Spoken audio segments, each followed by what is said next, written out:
मोहनपुर नाम के गांव में सुरेश अपनी पत्नी रमा और बेटी दर्पण के साथ रहता था।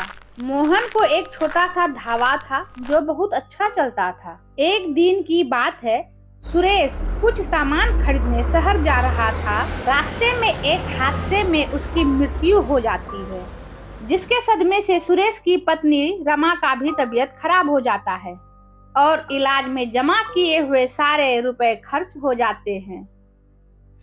एक दिन गांव के कुछ लोग दर्पण के घर के सामने खड़े हो जाते हैं। बेटी दर्पण, अब जब तुम्हारे पिता की मृत्यु हो गई है, तुम्हारे पिता ने जो कर्ज ले रखा था उसे कौन चुकाएगा?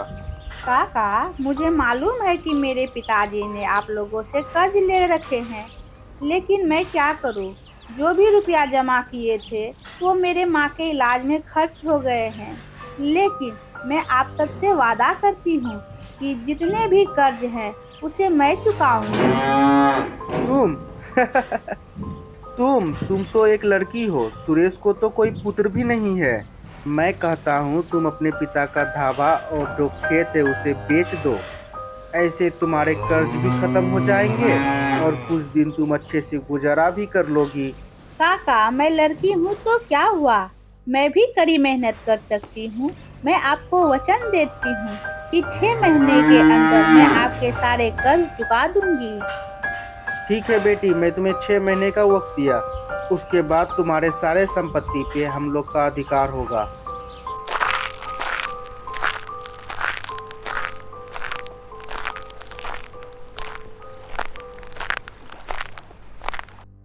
बेटी, बाहर तुम किनसे बात कर रही थी? माँ, गांव के कुछ लोग आए थे अपना कर्ज मांगने। बेटा, अब इतना कर्ज कैसे चुका पाओगी? माँ, आप इतना चिंता मत करो, भगवान हमारी मदद जरूर करेंगे। भगवान से याद आया, आज शाम को देवी माँ को भोग लगाना है। मेरी तो इतनी सामर्थ्य नहीं कि मैं देवी को भोग लगा सकूं। तुम ही कुछ भोग लगा देना। हे देवी माँ, घर में तो अब थोड़ा सा ही अनाज है, न जाने मैं आपको क्या भोग लगाऊं। थोड़ा सा चावल और बेसन बचा है, मैं आपके लिए कढ़ी चावल बना लेती हूँ।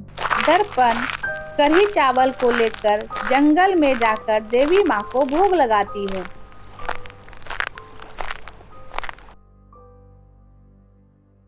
अरे बिटिया, क्या तुम मुझे कुछ खाने को दे सकती हो? मैं बहुत भूखी हूँ। तुम्हारे खाने की महक ने मुझे यहाँ तक खींच लाया है। क्यों नहीं दादी माँ, ये लीजिए।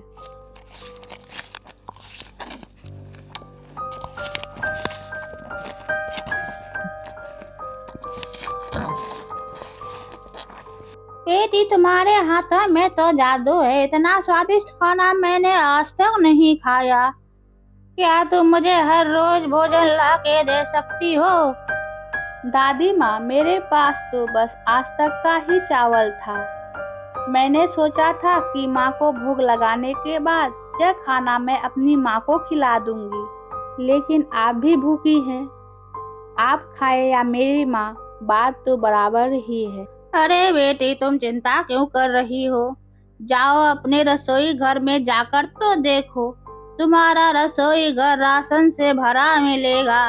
और तुम अपने पिता का ढाबा भी शुरू कर दो और भूखे लोगों को भोजन कराओ।